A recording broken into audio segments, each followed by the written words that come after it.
महाराज, आपने तो कहा था कि हमारे जंगल में सूखा नहीं पड़ेगा, मगर हमारा जंगल भी सूखे की चपेट में आ गया। मैं भी इस बात को लेकर बहुत चिंतित हूँ, लेकिन तुम घबराओ नहीं। एक जंगल में सिंह नाम का एक दयालु शेर रहा करता था। सिंह शेर से जंगल के सभी जानवर बहुत खुश रहा करते थे। एक दिन की बात है कि सभी जंगलों में भयंकर सूखा पड़ गया। बारिश होना बंद हो गई। मगर सिंह शेर के जंगल में ऐसा नहीं हुआ। सूखे को लेकर जंगल के सभी जानवर बहुत डरे हुए थे। वो सभी एकत्रित होकर सिंह शेर के पास पहुंचे। क्या हुआ? तुम सब इतने परेशान क्यों दिख रहे हो? हमारी चिंता का कारण जंगलों में सूखा है महाराज। हमारे जंगल के सभी प्राणियों के दिल में ये डर सताया हुआ है कि कहीं हमारे जंगल में भी सूखा ना पड़ जाए। चिंता मत करो, हमारा जंगल सूखे की लपेट में नहीं आएगा और यहाँ पर हमेशा की तरह वर्षा होती रहेगी। लेकिन एक बात का अब तुम विशेष ध्यान रखना। कौन सी बात महाराज? यही कि अब दूसरे जंगल के जानवर अपने जंगल में सीधे प्रवेश नहीं कर सकते। आप ये कैसी बातें कर रहे हैं महाराज? आप तो बहुत दयालु हैं। आपने कभी भी किसी दूसरे जंगल के प्राणी को अपने जंगल में आने से नहीं रोका। इस बार मजबूरी है। अगर हम बाहर के सभी जंगल के वासियों को अपने जंगल में घुसने देंगे तो फिर मेरे जंगल के वासी कहाँ जाएंगे? याद रखना, इस जंगल में केवल उन्हीं प्राणियों को आने की इजाजत होगी जो कमजोर और बूढ़े होंगे। आज से ये तुम्हारी जिम्मेदारी है। सिंह शेर की बात सुनकर ज़ूमो ने अपनी एक टीम बनाई। उसने अपनी टीम में जंगल के सबसे तेज तर्रार ढोलू और भोलू को साथ ले लिया। ढोलू भोलू, अब ये समय शरारत करने का नहीं। केवल तुम दोनों ही पूरे जंगल में घूमते फिरते हो। हमारी जंगल की सीमा पर कड़ी नजर रखना। किसी भी दूसरे जंगल के वासी को अगर हमारे जंगल में घुसता देखो तो तुरंत मुझे या महाराज को सूचना दे देना। आप चिंता मत कीजिए, हम आज के बाद जंगल की सीमा पर कड़ी नजर रखेंगे। हाँ, अगर जंगल में कोई भी अवैध तरीके से घुसता हुआ नजर आया तो हम तुरंत आपको या महाराज को सूचना दे देंगे। मुझे तुम लोगों से यही उम्मीद थी। जाओ, अब दोनों काम पर लग जाओ। उस दिन के बाद ढोलू और भोलू अपना काम करने लगे। एक दिन की बात है, ढोलू और भोलू दौड़ते हुए जंगल की सीमा के पास खेल रहे थे।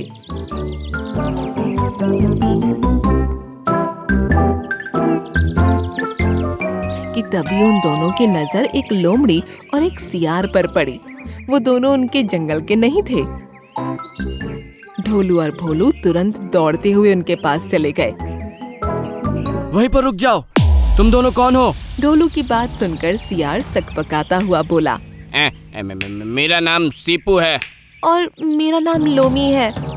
हमें इस बात से कोई मतलब नहीं कि तुम दोनों के नाम क्या है, लेकिन हमारे राजा ने ये आदेश दिया है कि अब से उनकी इजाजत के बगैर जंगल का कोई भी दूसरा जानवर हमारे जंगल में नहीं घुस सकता। तुम दोनों को हमारे राजा के पास चलना होगा। जैसी तुम्हारी इच्छा। लोमड़ी और सियार ढोलू भोलू को शेर की गुफा में ले गए। महाराज, ये दोनों हमारे जंगल के वासी नहीं हैं। हम दोनों भाइयों ने इन दोनों को जंगल की सीमा के अंदर घुसते हुए पकड़ा है। ढोलू और भोलू की बात सुनकर सिंह शेर क्रोधित होकर बोला, क्या तुम दोनों को पता नहीं कि मैंने दूसरे जंगल के प्राणियों को अपने जंगल में आने की रोक लगा दी है? सिंह शेर की बात सुनकर सीपू गिड़गिड़ाता हुआ बोला, क्षमा कीजिए महाराज, परंतु मैंने सुना था कि आपने बूढ़े और कमजोर जानवरों को अपने जंगल में आने की इजाजत दी है, और मैंने ये भी सुना था कि आप बहुत दयालु हैं। आपकी दयालुता के बारे में सुनकर मैं और मेरी दोस्त यहाँ पर आ गए। लेकिन तुम दोनों बूढ़े तो नजर नहीं आते। लोमी, जो अब तक चुप थी, चापलूसी भरे अंदाज में बोली, ये सच है महाराज कि हम दोनों बूढ़े नहीं, लेकिन हमारी बात का यकीन मानिए, हम दोनों बीमार हैं। हम दोनों ने कई दिनों से कुछ भी नहीं खाया। सिंह शेर बहुत दयालु था, उसे उन दोनों पर तरस आ गया। ठीक है, तुम दोनों की जब तक मर्जी हो इस जंगल में रह सकते हो, मगर याद रखना, अगर तुम दोनों की कोई भी शिकायत मेरे कानों में आई तो मेरे जंगल का कानून बहुत अलग है। मैं दोषियों को किसी भी कीमत पर क्षमा नहीं करता। अब तुम जा सकते हो। सीपू और लोमी उस जंगल में रहने लगे। वो दिन भर मजे से खाते और घूमते रहते। एक रात वो दोनों मांस खाने में व्यस्त थे कि तभी उन दोनों की नजर जंगल के शेर सिंह पर पड़ी, जो कहीं जा रहा था। यही समय है सीपू, हमें इसका पीछा करना चाहिए। तुम सही कहती हो। वो दोनों जंगल के शेर सिंह का पीछा करने लगे। जंगल का शेर एक बहुत पुरानी गुफा के पास जाकर रुक गया। उस गुफा के अंदर रात के अंधेरे में रोशनी फूट रही थी। जंगल का सिंह शेर इधर उधर नजरें दौड़ाकर सीधा उस गुफा के अंदर घुस गया। सीपू और लोमी भी नजर बचाकर गुफा के अंदर घुस गए। उस गुफा के अंदर एक बहुत सुंदर हीरा रखा हुआ था, जो सुनहरे रंगों से जगमगा रहा था। अरे ये क्या है? ये तो कोई चमत्कारी हीरा लगता है। मूर्ख सियार, ये कोई हीरा नहीं बल्कि एक नागमणि है। अब समझी मैं, इस जंगल में अब तक सूखा क्यों नहीं पड़ा। तो तुम ये कहना चाहती हो कि इस नागमणि की वजह से इस जंगल में वर्षा लगातार हो रही है और यहाँ के पेड़ पौधे अभी तक हरे भरे हैं? मूर्ख सियार, समझ में नहीं आता कि हमारे जंगल के राजा ने तुझे गुप्तचर क्यों चुन लिया। हमें इस चमत्कारिक मणि को चुराकर तुरंत आज रात ही अपने जंगल में ले जाना होगा। दरअसल सीपू और लोमी दूसरे जंगल के गुप्तचर थे। वहाँ के राजा एडवर्ड शेर ने सिंह शेर के जंगल उन दोनों को इस रहस्य का पता लगाने के लिए भेजा था कि आखिर सिंह शेर के जंगल में सूखा क्यों नहीं पड़ा। और उस मणि को देखते ही समझ गई कि वो मणि चमत्कारिक है। लोमी एक बहुत ही चालाक लोमड़ी थी। सिंह शेर कुछ देर नागमणि के सामने बैठकर वहां से चला गया।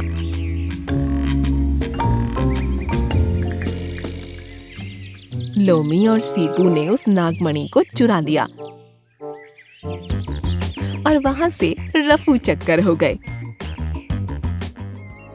अगले दिन से जंगल का वातावरण बदलने लगा और कुछ ही दिनों में सिंह शेर का जंगल भी सूखे की चपेट में आ गया। जंगल के सभी जानवर घबरा गए और वो सभी सिंह शेर के पास पहुंचे। महाराज, आपने तो कहा था कि हमारे जंगल में सूखा नहीं पड़ेगा, मगर हमारा जंगल भी सूखे की चपेट में आ गया। मैं भी इस बात को लेकर बहुत चिंतित हूँ, लेकिन तुम घबराओ नहीं। तुम सब यहीं रुको, मैं अभी आता हूँ। इतना कहकर सिंह शेर दौड़ता हुआ उसी पुरानी गुफा के पास पहुंचा। उसने देखा कि मणि वहां से गायब थी।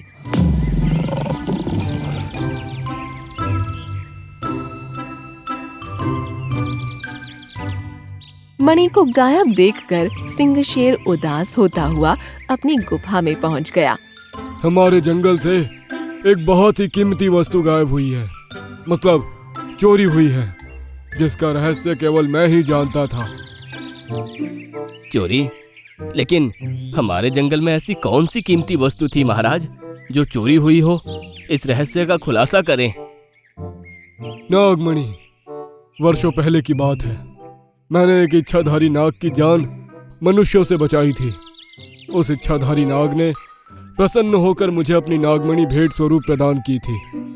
उसने कहा था कि जब तक वो नागमणि मेरे जंगल में मेरे पास मेरी निगरानी में रहेगी, मेरे जंगल में कोई भी विपत्ति नहीं आ सकती। मैंने उस नागमणि को पुरानी गुफा के अंदर रखा था। उसके बारे में कोई नहीं जानता था, मगर अब वो नागमणि गायब है। तभी वहां मौजूद ढोलू का भाई भोलू बोला, महाराज, दूसरे जंगल से आए सीपू और लोमी आज सुबह से लापता है। कहीं ऐसा तो नहीं कि वो दोनों किसी दूसरे जंगल के गुप्तचर हो और वही उस नागमणि को उठाकर ले गए हो? सिंह शेर उदास होता हुआ बोला, वो इच्छाधारी नाग हर महीने मेरे पास अपनी नागमणि को देखने आता है। इस बार जब वो अपनी नागमणि को देखने आएगा तो मैं उसे अपना क्या मुंह दिखाऊंगा। सिंह शेर ने इतना कहा ही था कि तभी वो नाग सुनहरी किरणों के साथ आधे मनुष्य और आधे नाग के रूप में वहां प्रकट हो गया। क्या बात है जंगल के राजा, तुम्हारी गुफा के अंदर इतनी भीड़ क्यों जमा है और तुम उदास क्यों हो? सिंह शेर ने उसे सारी घटना बता दी। सिंह शेर की बात सुनकर इच्छाधारी नाग मुस्कुराते हुए सिंह शेर की ओर देखकर बोला, चिंता मत करो जंगल के राजा, इसमें तुम्हारा कोई दोष नहीं। तुमने तो अपनी दयालुता का परिचय दिया था। मक्कार तो वो दोनों निकले। नागमणि कुछ समय बाद तुम्हारे पास चलकर आएगी। इच्छाधारी नाग ने इतना कहा ही था कि तभी दूसरे जंगल का शेर एडवर्ड अपने गुप्तचर सीपू और लोमड़ी के साथ क्रोधित होता हुआ वहां पर आ गया। एडवर्ड ने नागमणि सिंह शेर के सामने फेंक दी।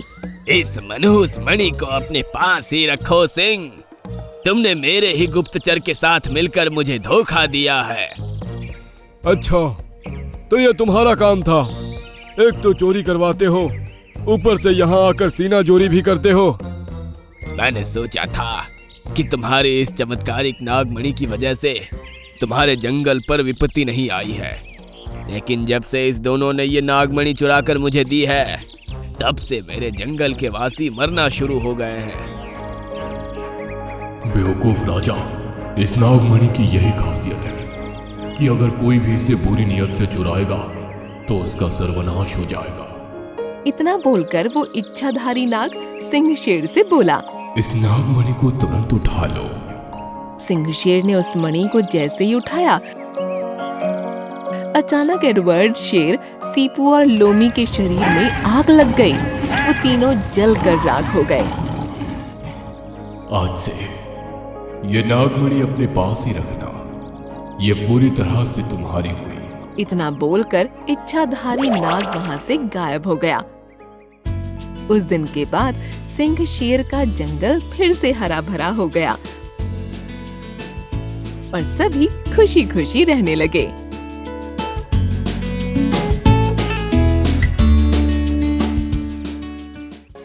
मैं अपने इस रूप से तंग आ चुका हूँ। मेरी इच्छा है कि मेरा ये शरीर शेर के शरीर में परिवर्तित हो जाए और मैं बिल्कुल शेर जैसा दिखने लगूं। ठीक है, लेकिन याद रखना, तेरा सिर्फ शरीर, चेहरा और आवाज शेर की होगी, आत्मा तेरे अंदर सियार की ही रहेगी। एक जंगल में हैरी नाम का एक धूर्त सियार रहता था, जो बहुत ही धूर्त और मक्कार किस्म का था। वो दिन भर कुछ काम तो करता नहीं था, बस पेड़ के नीचे लेटे लेटे जंगल के राजा बनने के ख्वाब देखता रहता था। उसकी उल्टी सीधी हरकतों से पूरा जंगल परेशान था। कई बार जंगल का राजा विलियम शेर उसे चेतावनी दे चुका था, मगर हैरी सियार सुधरने का नाम ही नहीं लेता था। हैरी सियार अक्सर दूसरे जानवरों के किए हुए शिकार को चुरा कर खा जाता था और अपने से कमजोर जानवर के खाने को छीन लेता था। एक दिन की बात है, हैरी सियार पेड़ के नीचे आराम कर रहा था कि उसने देखा जंगल के सभी जानवर सज धज कर कहीं जा रहे थे। हैरी सियार उन जानवरों को जाता हुआ गौर से देखने लगा। उस टाइम उसी पेड़ पर मिंकी चिड़िया बैठी हुई अपने चेहरे का मेकअप कर रही थी। हैरी सियार ने मिंकी चिड़िया से कहा, आज ये जंगल के सभी जानवर सज धज के कहाँ जा रहे हैं? मिंकी चिड़िया हैरी सियार की बात पर मुंह बनाती हुई बोली, तुम्हें इससे क्या मतलब? वो कहीं भी जा रहे हो? हैरी सियार मक्कारी से मुस्कुराते हुए बोला, अरे तुम तो नाराज हो गई। मैं भी इसी जंगल का ही जानवर हूँ। क्या मुझे जानने का कोई अधिकार नहीं है? हाँ, पता है कितना ख्याल है तुम्हें इस जंगल का। तुम्हारा बस चले तो तुम मुझे भी खा जाओ। वैसे तुम्हारी जानकारी के लिए बता दूं, आज जंगल के राजा विलियम शेर ने जंगल के सारे जानवरों की दावत रखी है और वहाँ बहुत अच्छे अच्छे पकवान बने हैं। ये सब वहीं जा रहे हैं, मैं भी वहीं जा रही हूँ। दावत? लेकिन किस खुशी में? विलियम शेर के बेटे एडवर्ड का आज बर्थडे है। मिंकी चिड़िया की बात सुनकर हैरी सियार गुस्से से बोला, ये तो विलियम शेर की बहुत ज्यादा गलत बात है। जंगल के सभी जानवरों को इनवाइट किया गया, लेकिन मुझे क्यों नहीं किया गया? मैं इस जंगल का जानवर नहीं हूँ। पहले तुम इस लायक बन जाओ कि वो तुम्हें इनविटेशन दे। तुम तो वैसे भी लोगों का खाना छीन लेते हो। वैसे तुम्हारी जानकारी के लिए बता दूं, तुम वहाँ भटक भी मत जाना। यार, मुझे राजा विलियम शेर की ये बात बहुत ज्यादा बुरी लगी है। जब मैं जंगल का राजा बनूंगा तब मैं इस जंगल के सारे नियम कायदे बदल दूंगा। हैरी सियार की बात पर मिंग की चिड़िया जोर जोर से हंसते हुए बोली, नींद में सपने देखना छोड़ दो सियार, कभी राजा नहीं बनते सियार। जंगल का राजा ओहो शेर ही होता है। इस जन्म में तो तुम राजा कभी नहीं बन सकते। अब मैं चलती हूँ, मुझे लगी है भूख। इतना कहकर मिंग की चिड़िया उड़ गई और हैरी सियार गुस्से में दांत पीसने लगा। लेकिन क्या, सच तो ये था कि अच्छे अच्छे पकवानों का नाम सुनकर उसके मुंह में पानी आ गया था। हैरी सियार बिन बुलाए विलियम शेर के यहाँ दावत खाने पहुँच गया। जैसे ही विलियम शेर ने उसे देखा, वो गुस्से से आग बबूला हो उठा, लेकिन वो गुस्से को दबाते हुए बोला, देखो, मैंने तुम्हें इस दावत में इनवाइट नहीं किया, लेकिन जब आ ही गए हो तो पेट भर कर खाओ और जल्दी यहाँ से चले जाओ। हैरी सियार चुपचाप बैठकर खाना खाने लगा। तभी उसकी नजर विलियम शेर के बेटे एडवर्ड पर पड़ी, जो सोने के कंगन से खेल रहा था। सोने के कंगन देखकर हैरी सियार के मुंह में पानी आ गया और वो मन ही मन बोल उठा, अगर ये सोने के कंगन मेरे हाथ लग जाएं, तो मैं इसे बेचकर बहुत ज्यादा धन इकट्ठा कर सकता हूँ। हैरी सियार एडवर्ड के पास पहुँच गया और उसने बड़ी धूर्तता से कहा, अरे, तुम्हारा ये सोने का कंगन तो बड़ा सुंदर दिख रहा है, क्या तुम मुझे इसे दिखा सकते हो? एडवर्ड ने कंगन हैरी सियार को दे दिया। कंगन हाथ में लेकर हैरी सियार बोला, अरे, तुम्हारे पिता विलियम तुम्हें बुला रहे हैं। मासूम एडवर्ड हैरी सियार की बातों में आकर वहाँ से अपने पिता के पास चला गया और हैरी सियार मौका देखकर वहाँ से फरार हो गया। एडवर्ड अपने पिता के पास पहुँच गया। आपने मुझे बुलाया पापा? हैरी अंकल ने कहा कि आप मुझे बुला रहे हैं। हैरी सियार का नाम आते ही विलियम शेर चौंक गया और पूछा, अरे, तुम्हारे सोने का कंगन कहाँ है? वो तो हैरी सियार के पास है। अपने बेटे एडवर्ड की बात सुनकर विलियम शेर की समझ में सारा माजरा आ चुका था। वो समझ गया कि हैरी सियार बड़ी आसानी से उसके बेटे को बेवकूफ बनाकर यहाँ से भाग चुका है। विलियम गुस्से से आग बबूला हो उठा। उसने अपने सिपाहियों को बुलाकर कहा, मेरे बेटे को बेवकूफ बनाकर भाग गया। जाओ, हैरी सियार को जिंदा या मुर्दा पकड़ कर लेकर आओ। इधर हैरी सियार बड़ी खुशी से पेड़ के नीचे उस कंगन को देखे जा रहा था।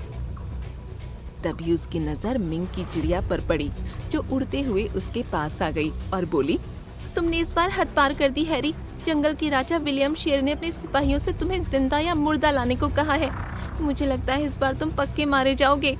मिंग की चिड़िया की बात सुनकर हैरी सियार डर से कांपने लगा और तुरंत वहाँ से भाग गया। उसकी समझ में नहीं आ रहा था कि वो भागकर जाए कहाँ। तभी उसने देखा कि बहुत से सैनिक उसकी ही तरफ आ रहे थे।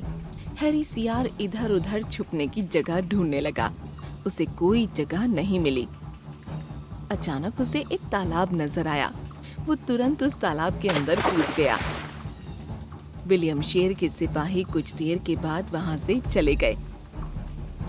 हैरी सियार ने जब तालाब से सर उठाकर देखा तो अब वहां कोई नहीं था।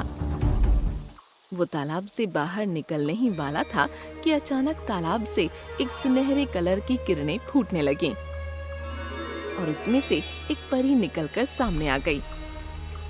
मैं एक श्राप के कारण बरसों से इसी तालाब में कैद थी। मुझे दिया गया श्राप जब ही टूटता जब कोई आलसी जानवर कोई सोने की वस्तु लेकर इस तालाब के अंदर डुबकी लगाता। तेरी वजह से मैं श्राप से आज मुक्त हुई। मैं तेरी एक इच्छा पूरी कर सकती हूँ। बता क्या इच्छा है तेरी? हैरी सियार हमेशा से इस जंगल का राजा बनना चाहता था। वो जानता था कि जंगल का राजा सिर्फ शेर ही बन सकता था। मैं अपने इस रूप से तंग आ चुका हूँ। मेरी इच्छा है कि मेरा ये शरीर शेर के शरीर में परिवर्तित हो जाए और मैं बिल्कुल शेर जैसा दिखने लगूं। ठीक है, लेकिन याद रखना, तेरा सिर्फ शरीर, चेहरा और आवाज शेर की होगी। आत्मा तेरे अंदर सियार की ही रहेगी। गलती से कहीं किसी असली शेर से लड़ने मत लग जाना, और अगर तू असली शेर के हाथों मारा गया तो तू अपने असली रूप में आ जाएगा। इतना कहकर परी वहां से गायब हो गई। हैरी सियार शेर के रूप में परिवर्तित हो गया। जब उसने पानी में अपना चेहरा शेर जैसा देखा तो वो खुशी से पागल हो गया। देखते ही देखते हैरी शेर ने जंगल में आतंक मचा दिया। अब वो जैसा चाहता वैसा करता। वो कभी भी किसी भी जानवर को मारकर खा जाता।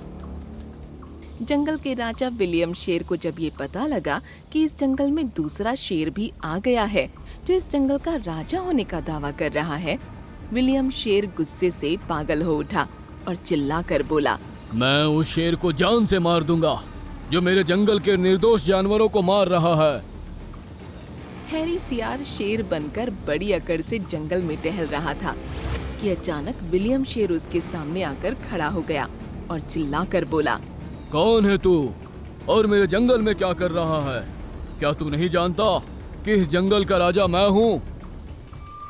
हैरी सियार अपने घमंड में ये भूल गया कि परी ने उससे क्या कहा था। उसकी आत्मा सियार की ही रहेगी। वो भूल गया कि अगर वो असली शेर से लड़ेगा तो वो हार जाएगा। हैरी सियार घमंड में चूर होकर बोला, इस जंगल का शेर तो मैं ही हूँ। दो हाथ करके देख ले, तुझे पता लग जाएगा। ये सुनकर विलियम शेर गुस्से में दहाड़ उठा। दोनों का मुकाबला शुरू हो गया और विलियम शेर ने बड़ी आसानी से हैरी सियार को उठाकर पटक दिया। कुछ ही देर में उसने हैरी सियार को चीर फाड़ कर रख दिया। जैसे ही हैरी सियार ढेर होकर जमीन पर गिरा, वो अपनी शक्ल में आ गया। उन दोनों की लड़ाई मिंकी चिड़िया भी देख रही थी। हैरी सियार के मरने के बाद मिंकी चिड़िया मुस्कुराकर बोली, ये तो शेर की खाल में कीदड़ वाली कहावत हो गई। मना किया था, जंगल के राजा कभी सियार नहीं बनते। उसके बाद जंगल के सभी जानवर खुशी खुशी रहने लगे।